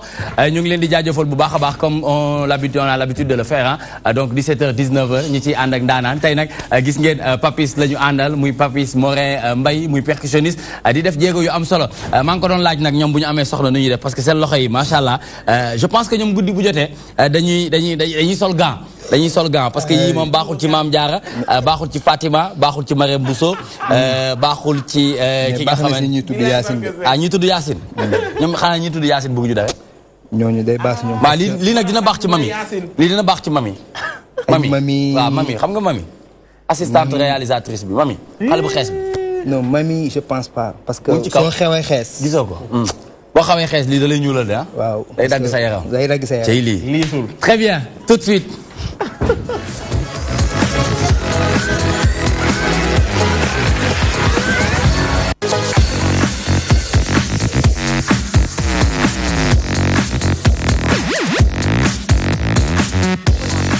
Très bien, retour sur le plateau, la deuxième session. Nous andon ak ki nga xamantene mom moy Papis Morin bien sûr en tant que percussionniste qui va sortir un album composé de 4 à 5 titres inchallah demain à l'endroit sur la VDN. Donc raison pour laquelle ñu invité ko tay ngir waxtané sa carrière. Donc di remercier bu baax ñi nga xamantene jamono ji ñu ngi ñuy bayyi xel fu ñu munti doon ci fu ñu munti nekk ci àddina wërngal këpp ñu ngi leen di siyaar rawati ci doli Pape Ousmane ñi nekk ci diggante Tata King Long dem dikk Sën Lo Ndiaga Ndiaye taxi clando particulier ñoom it dañ leen ciy boole parce que dégg naa Awa Badji léeg-léeg pour dund star bi mu doon dégg naa léeg-léeg bu nekkee ci taxi day taal téléphone am def toi même tu sais pour waa ji ne ko émission bi ni ma yitalee surtout xale bu ñuul boobu noonu fekk moo toog parce que day bañ paas Awa Badji waa kër gi ñu ngi lay fay de am nañu la dara ci comme salaire kon il faut que nga bàyyi yooyu dóor taximaan yoo tamit di def expert ku ñu xàmmee la bu mën a sakkanal salaire bi rek mun sakkanal très bien dafay am solo mu war a waxtaanee lu jëm ci 14 millions de problèmes Médina toujours la ñuy resté le torchon brûle entre les jeunes et la mairie donc muy suite et fin parce que jotoon na am lu mu waxtaan ak ñun mercredi bi passé nag dañu amoon lamb foofu ci stadium Iba Mar Diop mu doon taw bu metti nag ba jotuñu woon sax mu ñu def direct combat bi yàq suñu TMTC ah ñun man léegi bu ñu waxee am na lamb dama naan waaw mais dinañ def suñu plan B ñun ñaan yàlla mu taw parce que ñuy ñëm ci nawet waaye am na lu ñu leen di waajal de waa Sénégal ci nawet bi TMTC ci nawet bi alaaji ay nañu fekkee jàmm tal ak wér non lu doy waar waaw du TMTC ci yeneen jamono ci yeneen level te ñun ñu see jox non yooyu yaa ngi nii am loo joxe am loo dégg ñu ne ñu joxe lii am lu di xaar sponsor bu mag bi ponkal bi très bien léegi dañu ànd ak léegi nii ak 14 millions de problèmes Awa Badji mu waxati lu am solo ci commune bu am solo boobu muy centenaire Gibraltar c'est tout de suite.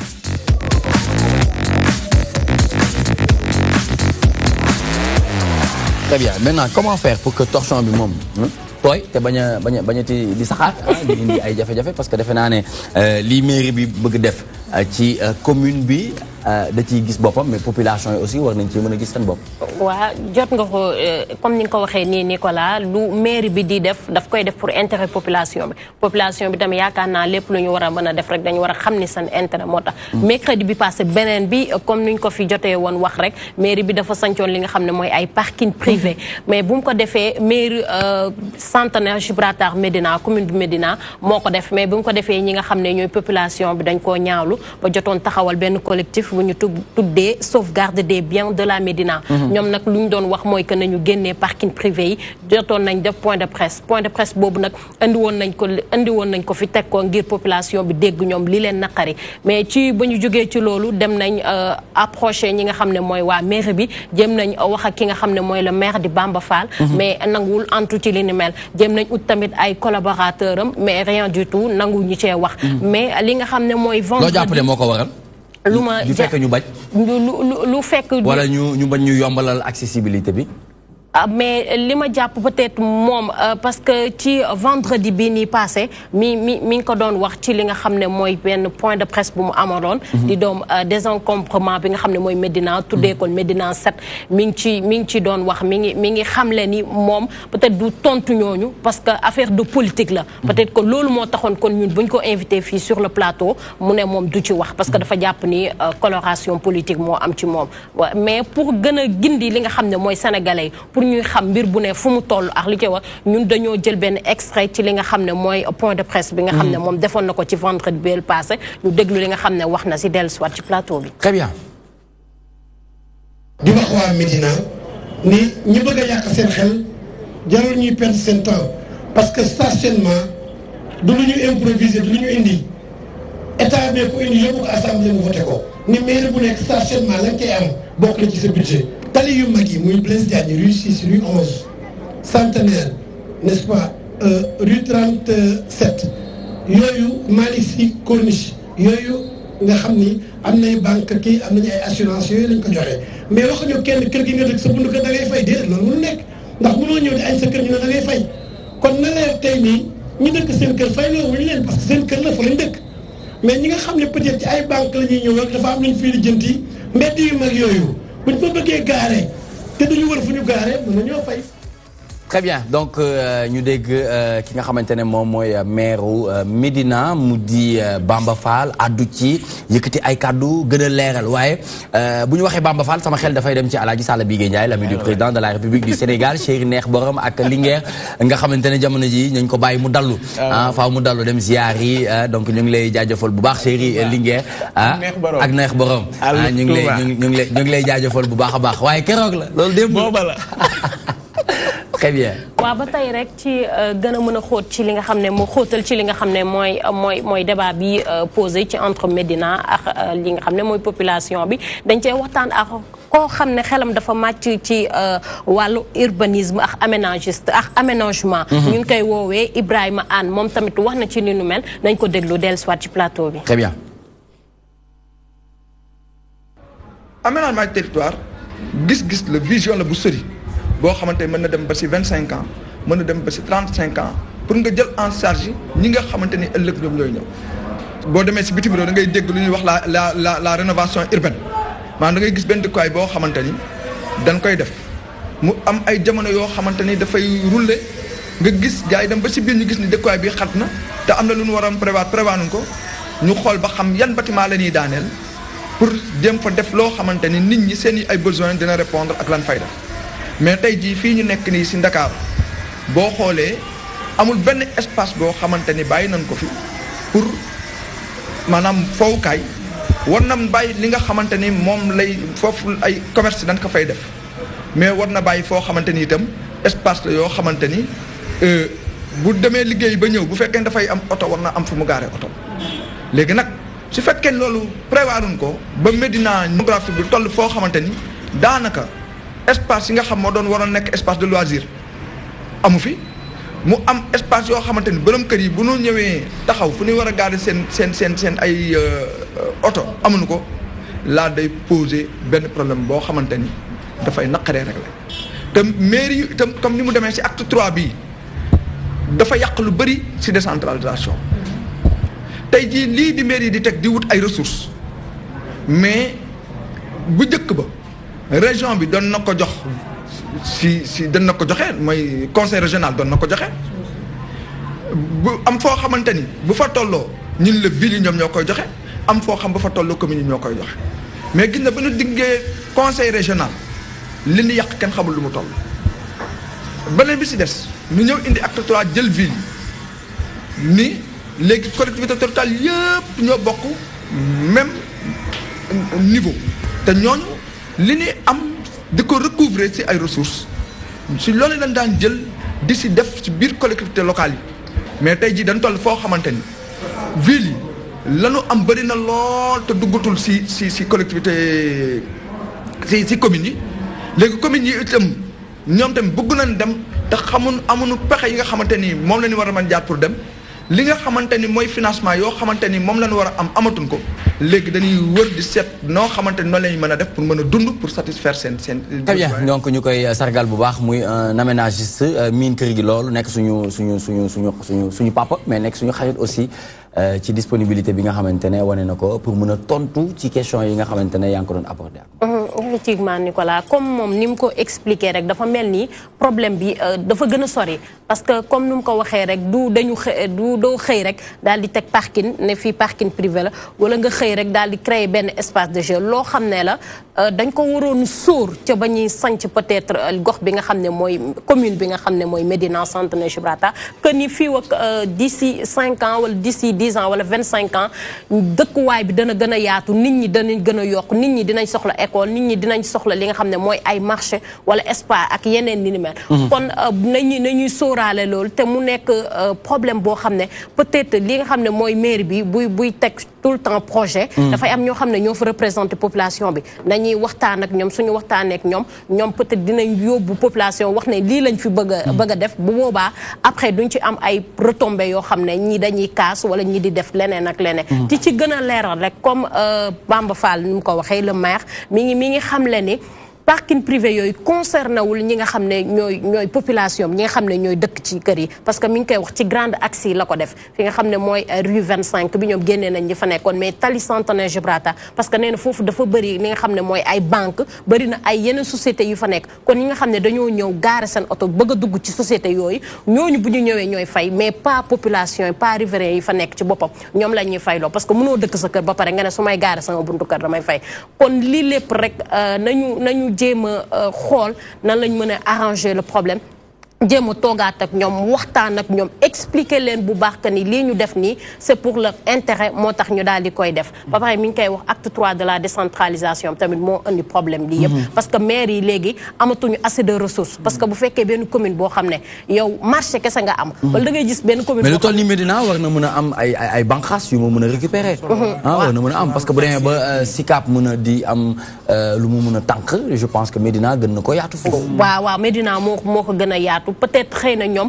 ressources yooyu ñu am ci bànqaas yooyu daf leen doyul ba moo tax ñu créer waat yeneen support pour mën a jëlee waat foofu ay ressources yoo xam ne dinañ ko mën a investir waat ci population bi nga xam ne ñoom moom la ñuy diriger pour wax ne que lépp rek nañ ko toog waxtaanee ko comme ça boobaa dinañ mën a trouver li nga xam ne mooy terrain d'entente. Très bien, merci beaucoup pour 14 millions de problèmes. Li nga xamantene indi nga ko mu doon suite et fin mu jëm ci Médina le torchon brûle entre les jeunes et la mairie li ko waral nag mooy coppite yi nga xamantene maire Bamba Fall moo ngi ko fay moo ngi ko fay soppi mais ñu jàpp ne loolu yëpp c'est dans le but de bien faire parce que Bamba Fall doomu Médina la je pense que tey mënul fa installer wala instaurer ay yëf yoo xamantene c'est pour que doomu Médina yi bañ ci gis seen bopp jàpp nañ ne lépp li nga xamantene mu ngi ko bëgg jëmmal foofu ci biir Médina c'est pour que doomu Médina yi war cee mën a gis seen bopp parking pavage bi yooyu noonu yëpp wax na ko ci tàmbalewu waxam ne du yëfam yëfu état la ñu voté ko assemblée nationale mu taxawal ko Pape Ousmane mais Nicolas man jàpp naa ne li tax sax mu am ampleur bi mooy ni dañoo sol mbubb moom mu bëri coow waaw mooy mbubbum politique bi waaw bëri coow loolu xam nga moom foo ko solee rek daanaka maa ngi fii jàppal fee bàyyil ma fi parce que am na benn internaute bu tudd Djigo bu may xamal il se pose une question il demande si notre ami et frère Montero n'est pas de l'APR parce que moom apparemment ni muy cette année émission bi dafay yëg ne am na benn coloration politique bu am ci yow dëgg wala déet lu mu ci mën ci doon bëggoon nañu xam non y a pas vous n'êtes pas de l'APR non moi j'ai pas de parti c'est sûr ça non je suis pas de l'APR ça veut dire que vous n'avez jamais voté bon si je vote mais je suis pas en fait moi je suis républicain d'accord je suis républicain je crois kon yow président Macky Sall yàlla bokk non bokkuñu parti xam nga APR parti la man tey républicain la su ma demee suma mën naa créer sama parti mais très bien je crois à la Respublica quoi merci beaucoup Pape Ousmane ñu dem ci actualité bu mujj bi muy bagarre et insultes dans l'avion le retour de certains membres de la délégation sénégalaise du mondial a été très mouvementé d'après Dakar Matin.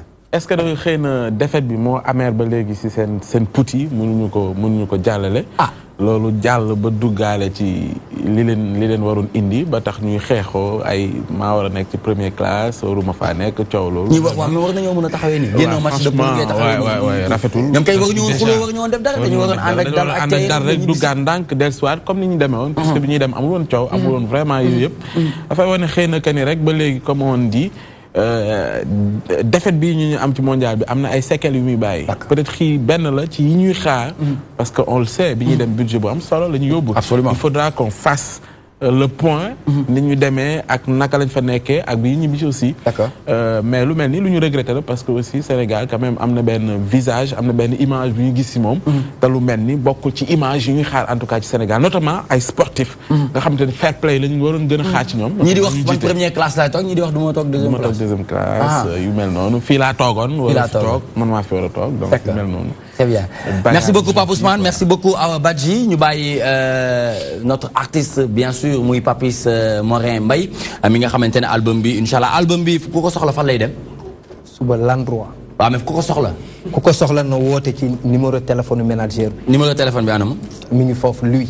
ah Louis c'est le 77 615. voilà 34 26. Exact. Très bien. Si vous avez besoin de cet album, n'hésitez surtout pas à appeler au 77 615 34 26.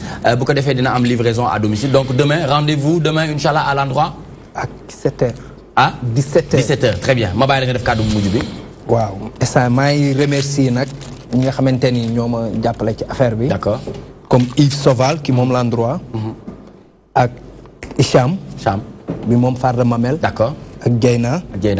Vieux Ibrahim Sall. D'accord. Mamadou Sey, Bastoung. Et puis Mortale bi réalisé clip bi. D'accord. Parce que clip bi rafet na. Mortale mo réalisé. C'est très joli, c'est très professionnel. D'accord. Et puis sama yaay, sa yaay, sa papa. Waaw Yacine nag doo ko ci boole. Waaw. Yacine waxal. Non Yacine loolu dañ doon tooñante fii rek. Très bien. Aïcha, monsieur Montero, merci d'avoir accepté cette invitation ngir nga ñëw ñu échanger waxtaanee lépp li nga xamante ne rek jëm na ci commerce réew mi ana naka la ñuy def ba ku ci nekk war cee mën a gis boppam ñu bàyyi la nga def un mot à l'endroit des Sénégalais qui nous regardent d'ici et d'ailleurs. Bon di leen remercier rek di remercier waa DTV ci invitation bi ma def. Pape Ousmane Awa Badji mi nga xam ne moom tam tooñkat la di la remercier yow Nicolas ne Sénégal yàlla na jëm ci kanam. Amiin Sénégal yàlla na jàmm yàgg daal. yàlla na jàmm yàgg. Très bien ngir mu mën a dem ca kaw ca kanam ci lu baax ñu ngi ànd ak Modou Mbacké ñaa ci xibaaru mbarax bi jamono ji moo ngi waajal bu baax def cravatam bu rouge. ma teel leen a wax li nga xamante ne Modou Mbacké loolu la sol doomu Grand Yoff bi nga xamante ne jamono ji yaram bi tàng na lool kon boog yéen ñi nga xamante ne yaa ngi noonu foofu ci bitim réew di ñu bàyyi xel ñu ngi leen di remercier bu baax a baax rawati ci dolli ñi nga xamante ne ñu ngi doon seetaan ci sangatv.com ou l'application DTV Sénégal ba ci Séné People ñu ngi leen di sargal bu baax et on vous donne rendez-vous demain inchallah même heure sur les antennes de la DTV avec d'autres invités d'autres chroniqueurs c'est toujours dans Toi-même tu sais. Bonsoir.